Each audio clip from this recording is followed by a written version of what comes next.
I met Jack 9 years ago, fell in love with him 8 years ago. He was stabbed 13 times by thugs to protect me, and the closest one missed his heart by only 2 centimeters. He would also drive 2 hours to get my favorite late-night snack when I said I was hungry. But later on, I found out that near that late-night snack place lived a bright and lovely girl and their 3-year-old daughter. When I called Jack, it took him a long time to answer. And, sorry, I didn't have my phone with me. What's up? His voice was as charming as ever, but besides that, I could hear a faint woman's voice gently scolding a child in the background. Holding the phone tightly, I softly said, Jack, I'm hungry. He chuckled lightly. Since you eat so little, how about I bring you your favorite late-night snack when I get back? His magnetic voice murmured, wait for me, Anne. After hanging up the phone, I stared blankly at the call logs on my phone. Then I turned my gaze to the other side of the street, where a man held a child's hand and used the other hand to tidy up the woman's hair by her ears. Their gentle expressions were so heartwarming. What a happy family of 3. If he wasn't my husband, on a day with a temperature of 37 to 38 degrees, I couldn't stop shaking all over. I should have rushed over immediately to confront Jack. But the overwhelming disbelief made me step by step away from that place. Because deep down, I knew the answer very well. In the end,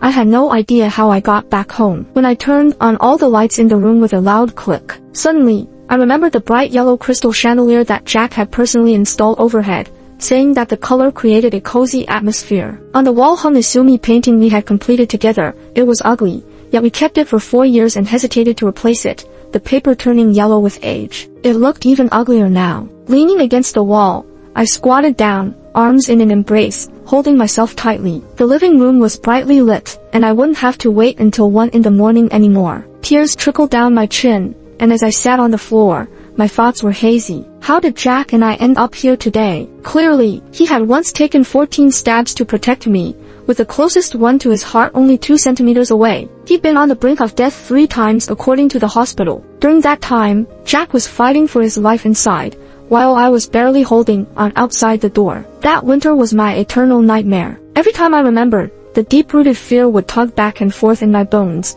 causing me more pain. He would drive 2 hours to buy me my favorite late-night snack just because I said I was hungry. Even our friends around us would say we were the longest-lasting and most loving couple. Everyone thought we could make it to the end. Even I did. In high school, when I was falsely accused of stealing money, everyone suspected me. Only Jack stood up to believe in me. He accompanied me to check the surveillance footage to prove my innocence. Since then, my eyes would always inadvertently glance at him. Him drinking water, him sleeping with his arm as a pillow on the desk. In the unobserved corners, our love was growing wildly. During a break between classes, I saw him talking to a girl while leaning on the table. I stared blankly, feeling a sharp pain in my heart, sour and bitter. When they looked over in our direction, I hastily averted my gaze, fidgeting with the eraser in my hand, leaving eraser shavings all over the place. We were reassigned as desk partners in class, and I sat with Jack. I tried hard to suppress the curve of my lips. It was at that moment that I suddenly realized I had fallen for Jack.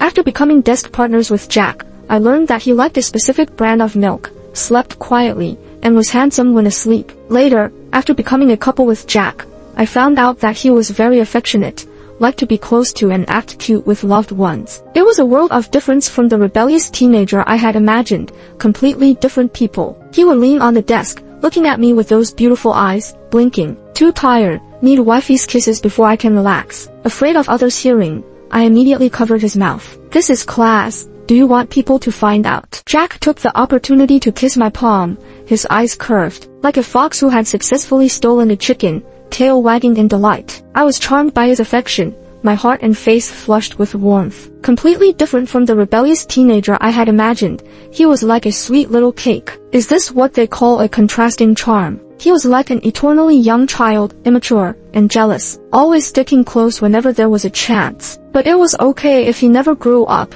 I could pamper little Jack forever. On my 18th birthday, my first wish after closing my eyes was to always love little Jack, to be together forever. After graduation, Jack often couldn't sleep all night due to anxiety about preparing for the company's IPO. I ran around looking for all kinds of remedies to help with his insomnia. Seeing him looking thin, I felt heartbroken.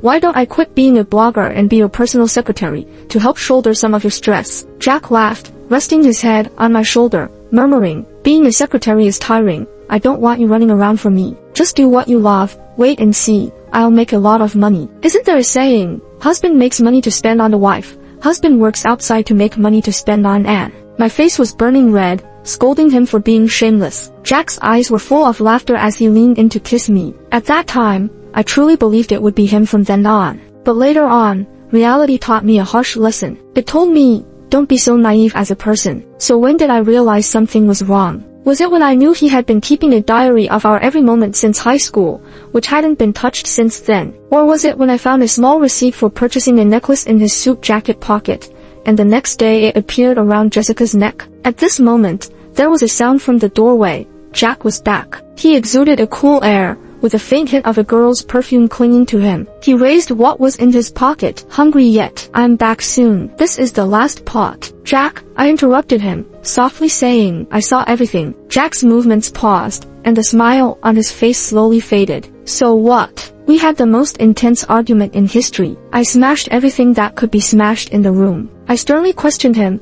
That store moved a long time ago. It only takes 20 minutes to get there. So, tell me, what were you doing with the remaining time? Jack stood still, silent. I smashed a cup on him and shouted hysterically, for the remaining 1 hour and 40 minutes, you were with her, right? You could even spare time to buy supper. Jack, how despicable can you get? When the truth was revealed, the relationship had become unbearable. I cried and laughed. The room looked like a storm had passed through. Jack stood quietly watching me go crazy. After a while, he finally spoke. Anne, you look scary right now. You seem like a completely different person. I froze, looking at myself through the mirror. Who is the disheveled, red-eyed, mad woman in the mirror? I was determined to get a divorce, but Jack firmly disagreed. He gently stroked my hair, and I admit it was my fault. But trust me, Jessica was just a fling.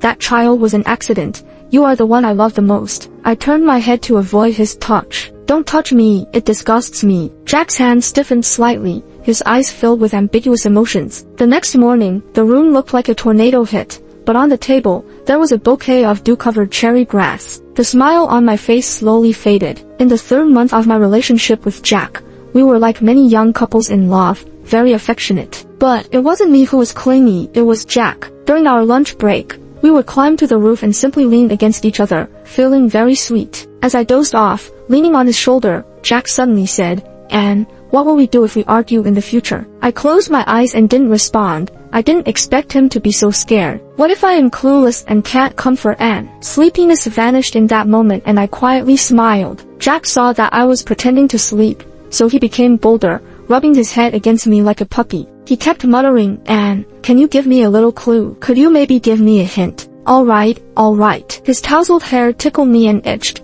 so I decided to give him a hint because he was my little Jack. After all, Jack's eyes lit up, listening intently to me, more serious than ever. When I'm upset, seeing flowers always makes me feel better. Glancing in Jack's direction, seeing how earnest he was, almost as if he was taking notes, I forced back a smile and continued, I like many flowers, but my favorite is cherry grass. The flower language of cherry grass is no love but you. A teenage girl's heart is full of romance. If you ever get angry with me, I'll give you cherry grass every day until you forgive me. The boy pursed his lips, his eyes on the girl full of simple and pure joy. At that moment, I only thought of how as long as he tried to appease me, I wouldn't really stay mad at him. I stared at the bouquet of cherry grass in front of me. So, is this your way of apologizing, Jack? But, Jack, I can never truly forgive you, because you're not worthy. Upon hearing the news of Jack's affair, Helen rushed to the White's group banquet. She raised her hand and slapped Jack hard, splashing the red wine in her glass all over his face. The scene was in an uproar. Her eyes were red, and she spat out each word slowly.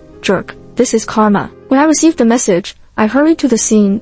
Amy was trembling all over, cursing the jerk and the third party. Jack stood quietly in his place, looking away, his wet hair hiding all his emotions. Jessica, in a red dress, looked worried and handed him a handkerchief. He completely ignored her gesture, his gaze fixed firmly on me. I stepped forward, grabbing her arm. Amy, let's go home. Helen, don't drag me. What kind of garbage is this? Jack, you just wait. I won't let you off. Facing Helen's insults, Jack also had no reaction. His black eyes seemed calm, yet hidden with 1,000 words. But this feeling disappeared in an instant. Jack's cold eyes swept over Helen. Done with the drama. And, if you've had enough, take your friends and leave. Drama. I chuckled lightly. Are you worth it? Jack, don't forget, I still own 7% of the company. So, I have the right to attend today's group banquet too. When he faced a crisis in his business for the first time, I slipped a card into his hand, which was all my savings. I just remember him hugging me tightly, his voice trembling, and, "I will succeed. I will make sure you have a good life." Now, he did succeed, becoming the new rich of city, with countless people chasing after him. I had no parents, and that 7% of the shares was my dowry prepared by Jack. He said, "Anne, anyone might betray you, but money never will. Even if I'm not by your side in the future, you'll still live well." Who would have thought that those words would come true, and Jack had long forgotten their meaning. He just pondered for a moment, his face showing no emotion. "Anne, I can give you money, enough to buy your shares." I refused without hesitation. Even if I had to go to White's group every day, I would continue to oppose them. Standing next to me, Sam became unhappy, pointing at me with his greasy fingers. "A woman should stay at home, cook, and have children. What are you meddling with? Jack, who could easily support you, I'd say. Wives are unnecessary." Seeing Jack's expressionless face, Sam immediately shut up, feeling a chill on his back. Jack looked at me with a complex expression, his tone full of disagreement. "Your profession has nothing to do with finance. Why be so persistent? And, just give in to me, and you can still do what you love." I sneered. "Well, keep on dreaming, because anything goes in dreams." When it comes to studying management knowledge, those obscure and hard to understand professional terms can really make your head spin. I would remind myself at these times that White's group also has my share of the money, so why should Jack and that woman get away with it? The more I thought about it, the more I hated it, and I could even learn from the toughest books. And the way to improve quickly is to start with the employees. I worked on proposals, stayed overtime until the last person left. I don't know if it's fate, but I always seem to bump into Jack when I'm in the elevator. If it weren't for his infidelity, I would really think this person is waiting here specifically to go home with me. Several times when he wanted to say something, I would turn my back and open the elevator door. I could feel his gaze always on my back, but at that moment, I just wanted to leave quickly. After more than a month of hard work, I finally had the opportunity to present my proposal, and I hurried to the conference room with the files. Suddenly, a frantic girl ran towards me and collided with me head-on. The coffee in her hand spilled, and we both fell to the ground. I looked up and saw a familiar face. Jessica was also stunned. Hearing the commotion, Jack immediately rushed over to check. He instinctively started walking towards me, but then hesitated, and then headed towards Jessica. I heard him anxiously ask, "Are you scalded?" The girl seemed startled and said quietly that she was fine. I felt a sting on my arm, chuckled self-deprecatingly, struggled to get up. For a moment there, I almost thought he was coming towards me. I bit my lip, picked up the files stained with coffee from the ground. Even though the coffee was just warm, why did I feel like crying? Jack finally noticed the injury on my hand, furrowed his brow. "And I'll have someone send you some ointment." "And Jessica didn't do it on purpose," he added as if to shield his loved one from me. Was this to prevent me from hurting the person he cared about? I smiled at him. "Jack, the divorce agreement should be arriving soon." Ignoring his momentary surprise, I held back the pain and limped forward. In the cubicle, I applied ointment to my wounds, wiped my face, my palms sweaty. In high school, when someone slapped me, Jack was ready to grab a chair and fight the person. He may be indifferent, but he couldn't bear to see me suffer even a bit. But now, without any hesitation, he walked past me to the other girl. He clearly knew I couldn't stand pain. Coming out of the cubicle, I found Sam waiting for me around the corner, his squinty eyes incredibly cloudy. "Hey, Mrs. Jack, why are your eyes so red? Did you have a fight with Jack?" Hearing the veiled gloating in his words, I coldly ignored him. Raising his voice behind me, Sam added, "Mrs. Jack, don't forget to attend the celebration banquet this afternoon. You're the hero of this project, you know." I thought even if Sam hated me, he wouldn't trip me up in front of so many people, but I was wrong. When I returned to the private room after coming out of the restroom, the lively celebration was reduced to just Sam. He tapped the table, his gaze towards me filled with unknown intentions. "Where are the others?" Sam's pockmarked face was full of smugness. "I had them leave, and said you left early. Now it's just me and you." My heart skipped a beat, and I quickly opened the door of the room and ran out. Sam cursed a couple of times, and quickly caught up with me, grabbing my hair fiercely, his breath sticky and disgusting. "What's so great about Jack? I can tell you two are splitting up. If that bastard can sleep with his woman, I'm not losing anything." I went crazy, smashing my bag on his head. "Don't touch me, get lost." Enraged, Sam raised his fist to hit me, and I instinctively hugged my head. The anticipated punch didn't land on me, only hearing a painful wail. Sam fell to the ground, enduring blow after blow. After a while, Jack turned around, his clothes stained with blood. He carefully held me, his voice hoarse, and, "Don't be afraid, I'm here." But my body couldn't stop trembling. Feeling his panic and fear, I spoke softly, "Jack, what's with the act of caring now? If it weren't for you, Sam might not have targeted me." I bit into his shoulder, unable to hold back tears. "Why does it have to be me? Jack, I hate you." Jack patted my back, and I heard him say, "Then hate me, and..." Today was relatively lucky because the streetlights on the way back to the rental house had been fixed by someone. After the showdown with Jack, I moved out of that villa and still haven't found a suitable house yet. The next day at work, I heard from the staff that Sam had been fired, seemed like he had offended someone, lost a hand, and was still in a coma in the hospital. I fell silent for a moment, and then bowed my head to look for an apartment online. Perhaps the bad luck was over. Not only did I get continuous promotions at work, but most importantly, I found my dream house. The layout inside was exactly as if it was tailored to my taste. To celebrate the move, I decided to go on a shopping spree. Just didn't expect that when I walked out of the supermarket with 2 plastic bags, I would run into Jack, with his daughter. The little girl was perched on the adult's shoulder, delicate like a doll, and with a hint of Jack's features in her eyes and brows. She focused on me intently, her big round eyes filled with curiosity. I prepared to walk past without looking, but she suddenly reached out her chubby little arms towards me,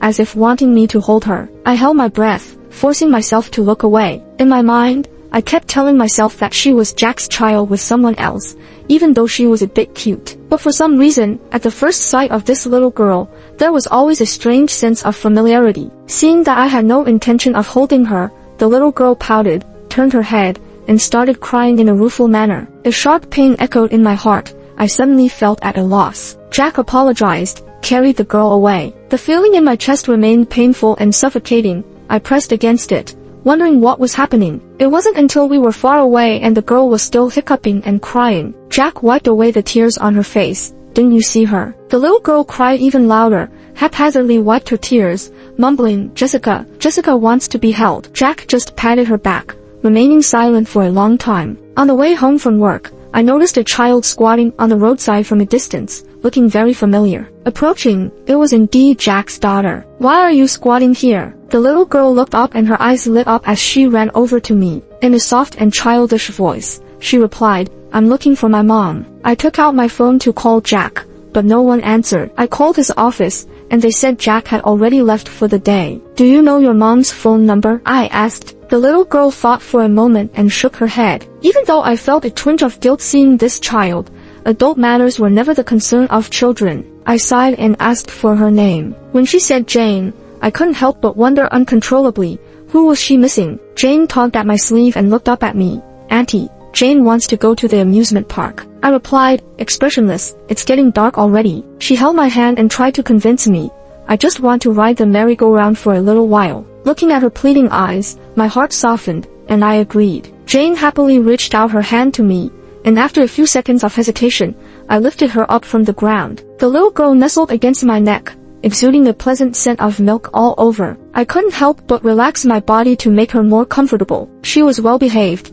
resting her tired body on my shoulder without fussing. I bought her a cotton candy, but she extended her arm to feed it to me. "Auntie, the first bite of anything is the sweetest. Have a taste," she said. I took the cotton candy, feeling a mix of emotions. If only she wasn't Jack's child with someone else. As we parted ways, Jane gave me a bunny plush toy from her backpack. "This is Jane's best friend. Let it keep you company," she said. I waved goodbye to her, and the little one hesitantly looked back a few times with reluctance in her eyes. Watching her shrinking figure, I suddenly felt a bit dizzy. I touched my head and muttered to myself, "Looks like I need to go to the hospital." 2 weeks later, after the divorce cooling-off period ended, I handed the divorce agreement to Jack. When he took the thin paper, his whole body was shaking. "And they really were accidents," he said. "It doesn't matter, Jack," I interrupted. "When you chose to keep it a secret, you had already betrayed our marriage." A few steps away, Jack couldn't contain himself and shouted, "Anne!" Tears welling up in his eyes, his voice hoarse. "Forget about me." My tears almost fell instantly, but after a brief pause, I wiped my tears and kept walking forward. I became the true major shareholder of the Whites Group. After going out to celebrate, a colleague glimpsed at my photo album. Pointing to a picture of a child on a merry-go-round, she said, "Whose child is this? So cute." Before I could respond, she stared at the photo and then back at me, her face looking strange. "Helen, don't you think this child looks just like you?" she asked. It was like a thunderbolt to my ear, leaving me stunned. What are you saying?" "Look, the girl's eyes and yours are like they were carved from the same mold." My hands and feet turned cold, my mind blurred, unable to hear what she said next. Various fragmented and blurry memories appeared in my mind. Panicked, I pulled out my phone to ask Jack what was going on, but someone arrived at the door. Inside the coffee shop, the woman in front of me stirred her coffee bowl uneasily. Desperately, I asked, "Whose daughter is Jane? And more importantly, who are you?" Helen looked up at me and said, "Anne, deep down, you already have the answer, don't you?" I was shocked. "What do you mean?" She slowly rolled up her sleeve, revealing a scar on her wrist, a light-colored crescent-shaped scar, exactly like the one on my hand. She sighed, "Anne, I am you." The cup slipped from my hand. "No, it's impossible. Is it really me who lived near that late-night eatery? Did Jack really cheat? Who was the person he helped up in the pantry?" Seeing Jane, didn't it feel familiar? It even hurts. Jessica gently touched my face and softly spoke. "Anne, you need to go back. You don't belong here." I pushed her hand away, stepping back. "I don't understand what you're saying. Jack betrayed me. I hate him." My vision blurred, biting my lower lip fiercely, tasting the blood in my mouth. Repeatedly, I said, "I will forever hate him." It's only now that I truly wake up. Yes, I don't belong here. This world is just a dream. In reality, Jack did not betray me. On the contrary, we were very much in love. He held my hand as we traveled everywhere, and just when I thought we would grow old together, fate took away all my happiness. In the 5th year of our marriage, Jack was diagnosed with chronic organ failure. In just 3 months, he went from a vibrant young man to frail and weak, covered in tubes. That fool, in pain himself, managed to squeeze out a smile to comfort me. "And it's better this way. I'll walk ahead of you and pave the way." He wiped away my tears, his gentleness heartbreaking. "To spare you the pain of looking for me when the time comes." I prayed earnestly against the white walls of the hospital, but even that couldn't stop Jack's condition from deteriorating. On the day he left, it was pouring rain outside. I cried until I fainted. Waking up again, the doctor told me that due to excessive grief, I had lost the 3-month-old baby in my womb. Clutching the report, I regretted bitterly, not having felt the life within me, not even having a chance to tell Jack we were expecting. She silently slipped away once more. On that same day, the 2 people I loved the most had left me. But what scared me the most was slowly forgetting about Jack. I don't know how I entered this dream, but I know that the safest feeling in the world is hatred. It never betrays. 2 souls never untangle, never forget. So here, Jack betrayed our marriage, had a 3-year-old daughter with someone else. She was my 3-month-old Jane. When I thought about it, things I had ignored before gradually became clear, and I quickly found the rabbit doll that Jane had given me. With trembling hands, I unzipped the back of the doll and a note fell out. It read, "Mom is so silly. I've known you're my mom for a long time. Jane loves Mom. Mom, don't get sick. Daddy says being sick hurts a lot." At that moment, an unbearable pain surrounded my heart, and I held the note and cried bitterly. A pair of hands embraced me, and as I turned around, I clung to his hand like a life-saving straw. "Jack, Jane is our daughter," I said. Jack wiped my face gently and said softly, "I know, she looks a lot like you." With a glimmer of hope, I asked him, "Can I see Jane again?" And Jane's wish was to go to the amusement park with her mom. Now that her wish is fulfilled, she has left. I leaned weakly against him, murmuring, "But I haven't heard her call me Mom yet." Suddenly, I remembered the day I held Jane under the warm yellow street light. She braved up and planted a kiss on my cheek. I turned to look at her in surprise. She shyly buried her little face in my neck. Maybe at that moment, Jane had already called me Mom. But Mom was too foolish and didn't respond in time. I covered my face, voice choked with emotion. "I'm sorry, I didn't protect Jane. Jack, please don't leave me again, okay? No one can bear their loved one leaving twice." Jack reached out and patted my head, saying, "Okay." The stone hanging in my chest finally fell. We went to the temple to burn incense and pray for Jane, reciting the mantra of transference. In the next life, our Jane will be a cute and happy child, living a long and blessed life. On our way back, it started snowing lightly. A man in black clothes suddenly appeared from the corner and grabbed my hair fiercely. "You filthy whore.